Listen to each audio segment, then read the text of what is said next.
Alright, and I think we're back with more of Half-Life Alyx with developer commentary. Unfortunately, I can't head back and blow up those barnacles. Now I'm wondering if I could, before I entered the room, if I could have gravity gloved.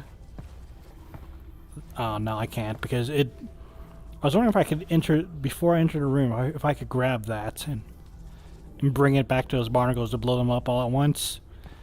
But I don't think that was an option, considering the fact that it only really works. It works from this far.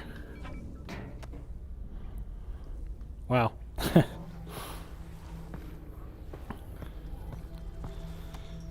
Ooh, health injector. Hold on. I think there's some. There's some dialogue with this. Hey, Russell. I just found a loose syringe of God knows what. Is this medicine? Does it have a skull and crossbones on it? I don't see one. Probably medicine then. Alright, let's hear about the health injectors. In our early prototypes, players could heal themselves by grabbing a Half-Life 2 health pack and pressing down on a controller button. It obviously wasn't a very interesting VR interaction. During the development of Half-Life Alyx, the Counter-Strike team added health injectors into CSGO as part of the new Danger Zone game mode they were developing. When we saw this, we felt that an injector would work well as an intuitive healing item in VR as well. Players would press a button to arm the injector as a way of indicating their intent to use it. This prevented unintentional use of the injector and gave us an opportunity to showcase how physical the interaction was going to be via haptics, animation, and sound. Some testers even initially responded with dread over the fact they were going to have to use a needle on themselves and looked away when performing the injection action. We also had to create approximations of the player's arms and body, as playtesters all had their own preferences for where they wanted to apply the injection. We even added the ability to inject into the head, since so many players tried to do it just to see if it would work.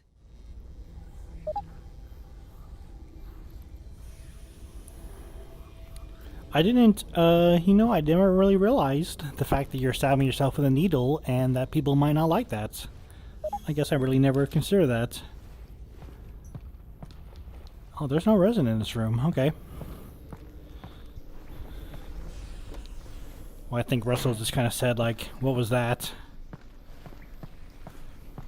Oh boy. Yeah, that's the way we gotta go. No shortcut? Yeah, that is the shortcut. Well, I only have one bullet.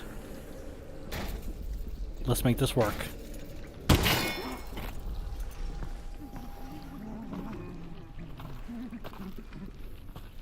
Oh man. The barnacle's on our side. It's not though, obviously, so don't walk under them.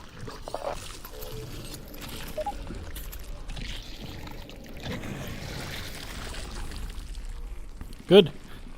Pistol training.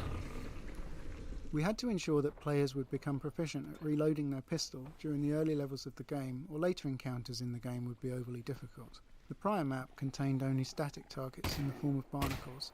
Players could engage the barnacles at their own pace, but there were enough of them that players would need to reload at least a few times. This first live zombie is locked behind the chain link fence and cannot reach the player until the player opts into the encounter by shooting the lock on the door. The placement of zombies in the upcoming section of the game is designed to require plenty of reloading, to ensure that the player builds up this skill. Okay, Russell was just saying that the gloves have a heads-up display on them that shows the amount of resin when you're not holding anything, and it shows you the ammo for your current gun, like how much max ammo that you have. So let's go ahead and take this with us. I'm sure we're going to need it.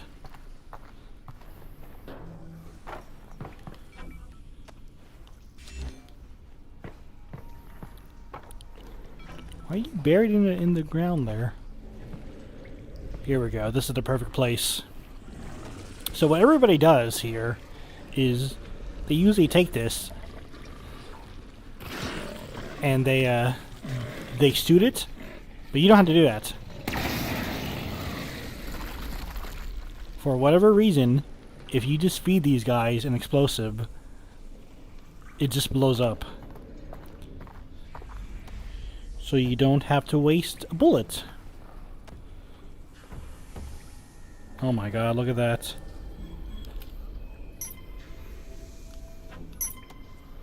Is this red? It is.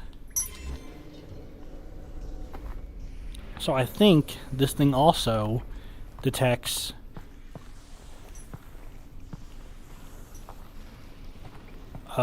the resin that was added in a mod, which is pretty generous. Yes. I don't know how I did. I don't know how it does that, but it's pretty impressive.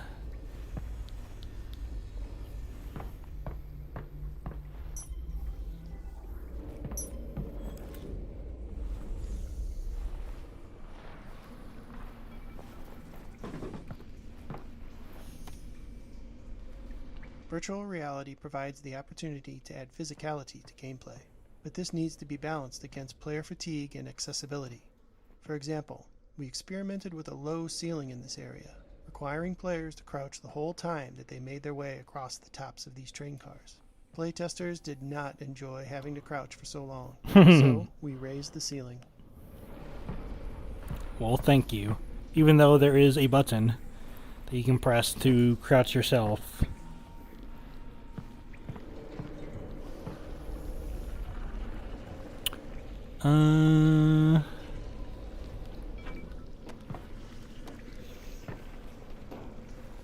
Let's put that there. Let's give this to you. Happy birthday.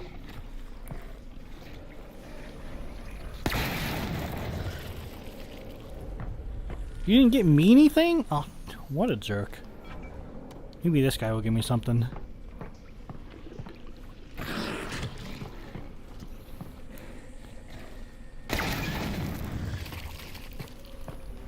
Oh, see, this guy knows what's up.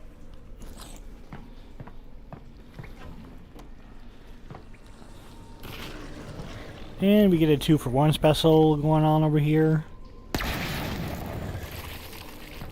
A buy one, get one free.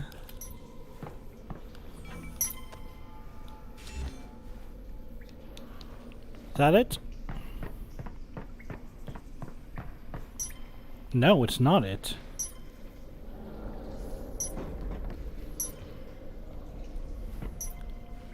Oh. I can't get that.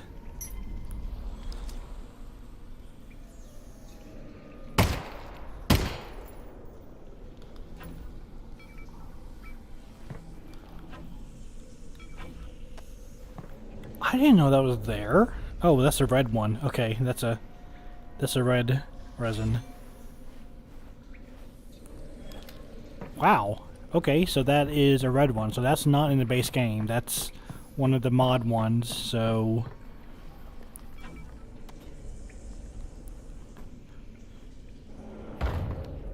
Oh boy. Yeah, be careful.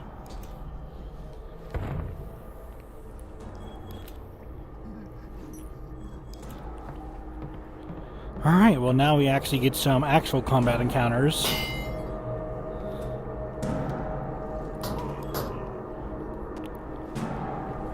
Battling with this pole. Unfortunately, I can't do that because there is no melee attacks in the game.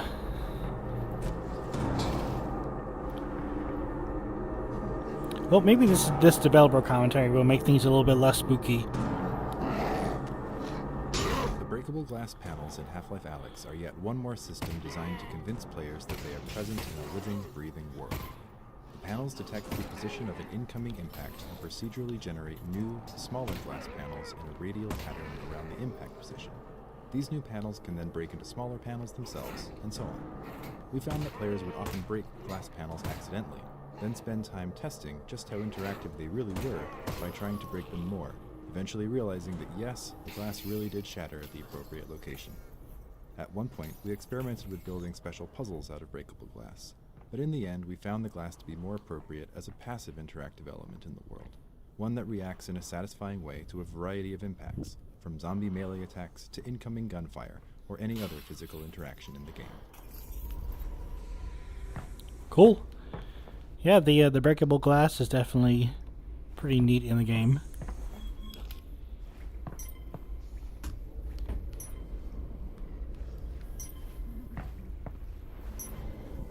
Oh.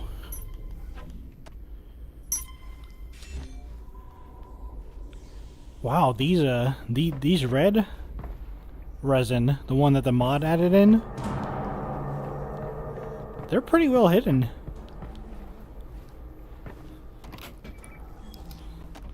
They are really well hidden. I'm kind of surprised.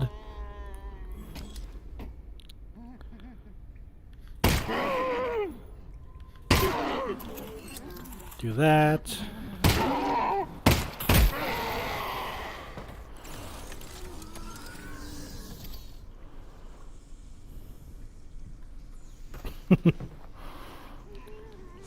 Make them like dance around.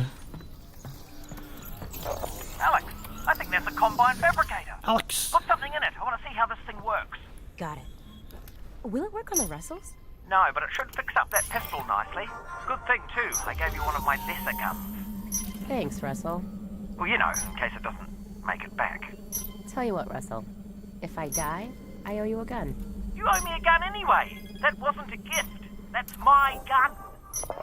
That's my gun. I'm just joking around.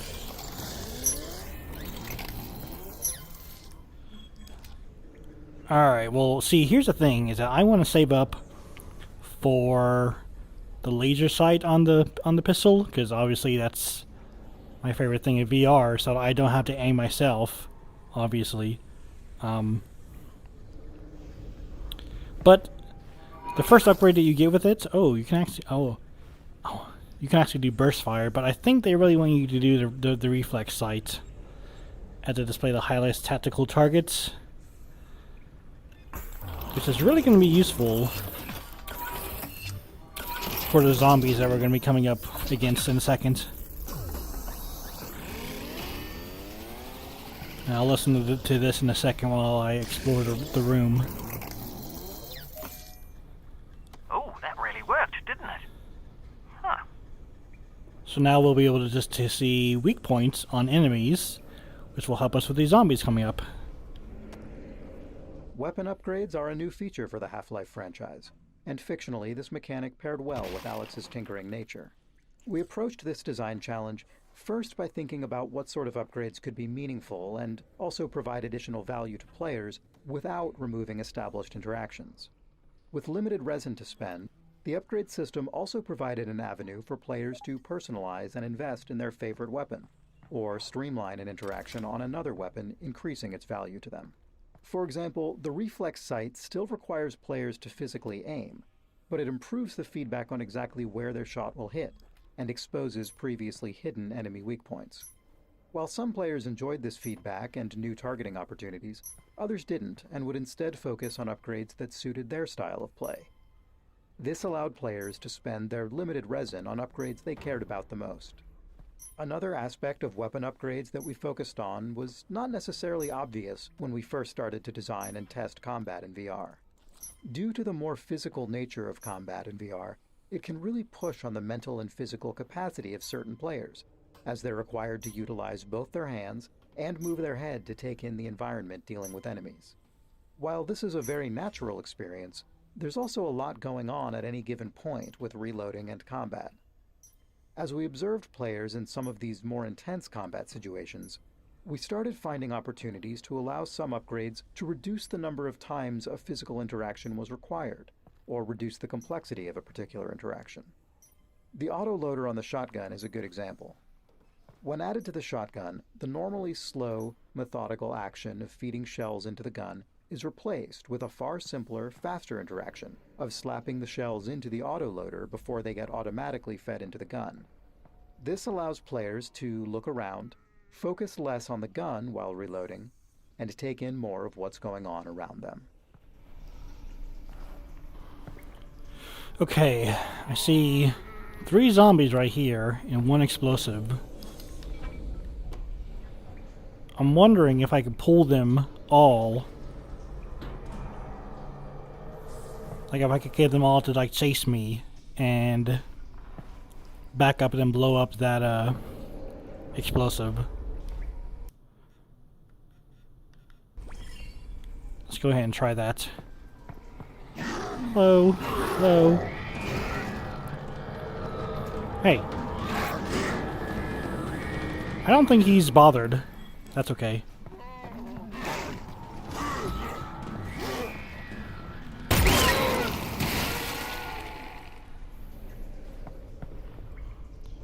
I had to shoot that before he kicked it away, but I think 2 out of 3 ain't bad, right? So we can see from our hollow thing, whatever, like the hollow sights, that his weak point is obviously his head, but some other zombies will have weak points on their limbs, which, weirdly enough, mods don't use that. Oh, I don't know. Maybe I've never noticed it with mods.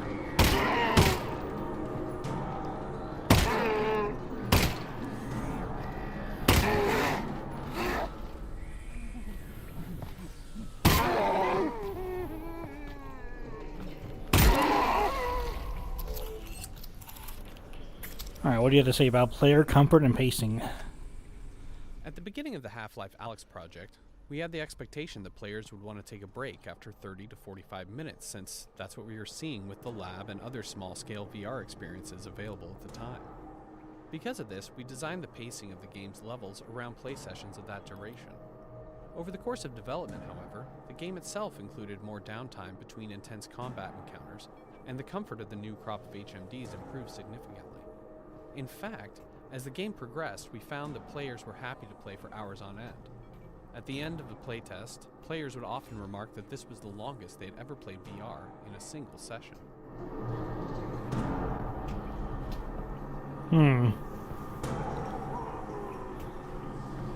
There's an explosive over there. Am I going to be able to get that to try to take out these 2 jokers over here?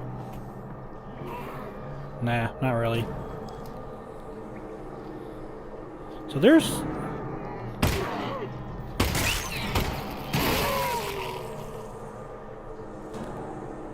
yeah, taking out those little like puzzles on their arms or legs, much easier.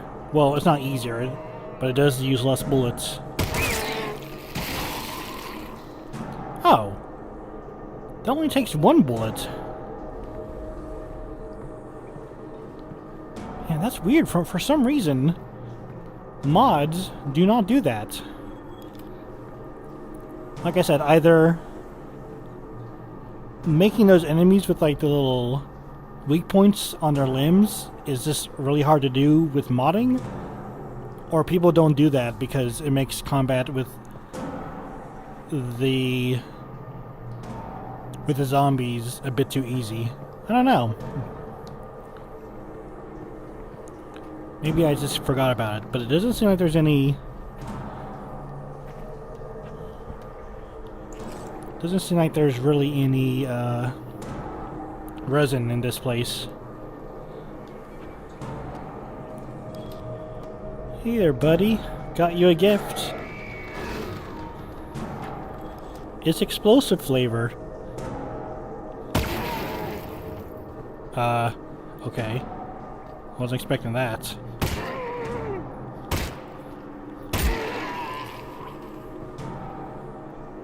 How did that do nothing to you?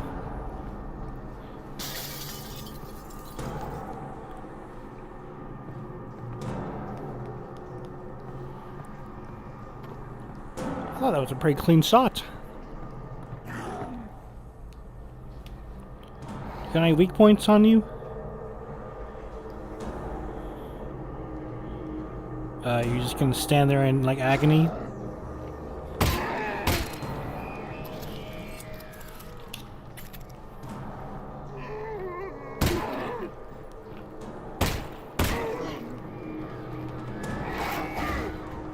Ow. I just got hit with a big traffic cone thing. That's okay. I don't think I've ever actually been hit by one of those before, which is really funny. Because I believe I've said, do those things actually hurt you? And, surprise, surprise, they actually do hurt you. Just a little bit, though. Not really too much to be much of an issue.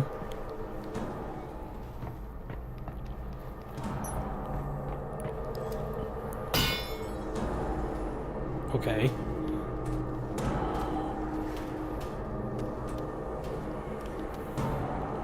Gonna whack the next guy that comes at me.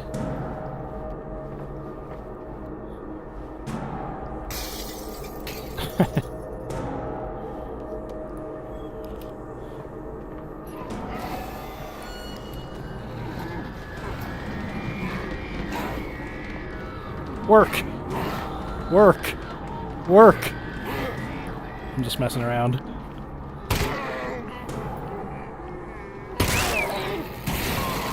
Nice shooting, Alyx. Thanks. You know, for all your talk about what a lesser gun this is, this thing isn't that bad.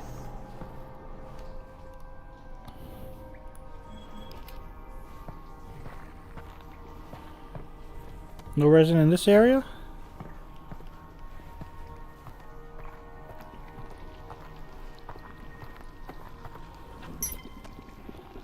Yeah, I got it, thanks. I know there's this over here.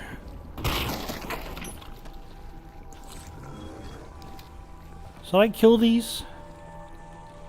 Eh, might as well.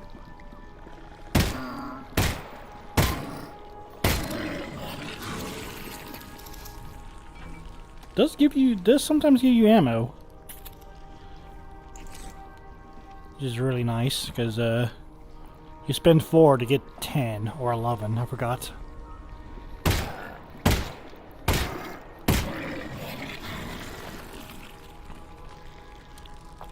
Oh, thanks.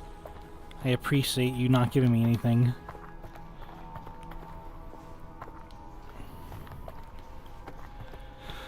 Alright, let's move on. My detector isn't detecting anything of worth over here, so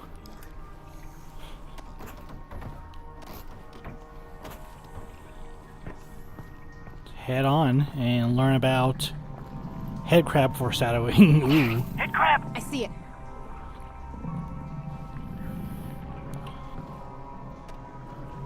Until this point in the game, players have only seen headcrabs attached to the heads of zombies.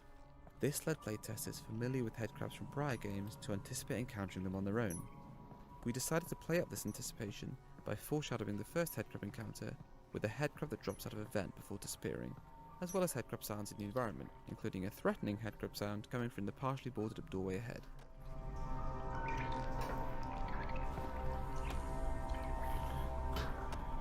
Yep, annoying little guys.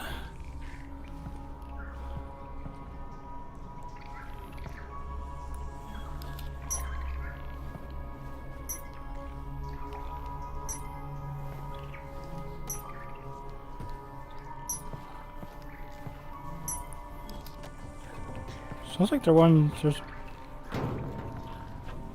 Wait, where did this come from?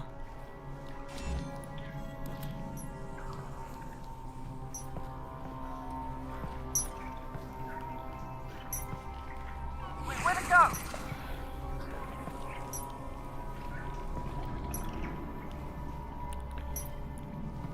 I bet there's one in there.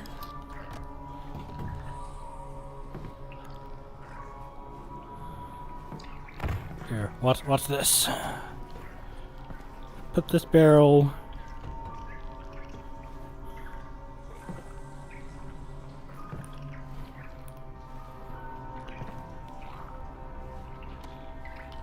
Aha.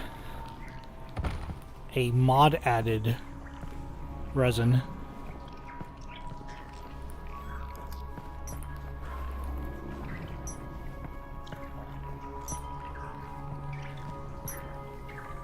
There's one up there. I don't know where it is.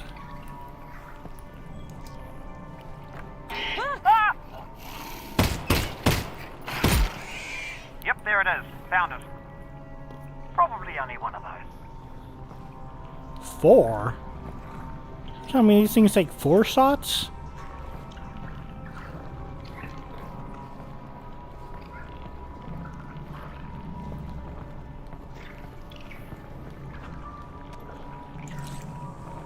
On normal mode, they take 3. That was weird. Okay, two of those. Can I grab these guys?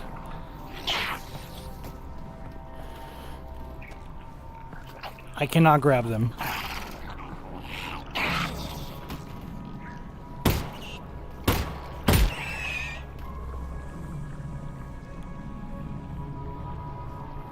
I swore you could grab them.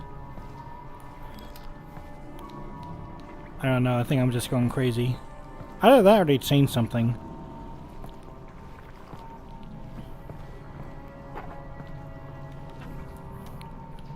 Because I swear that you could either pick them up and like keep them away from you, or like put your hand up and grab them when they're jumping at you. Oh really? There's no resin in this area?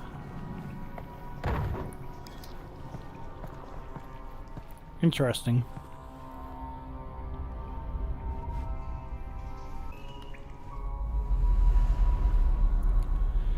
Okay, I think we're gonna probably stop it here. That was a pretty good stopping place as we came across the zombies and head crabs. So I'm gonna save it here, and next time we'll use our VR-ness to spin the wheel and continue on.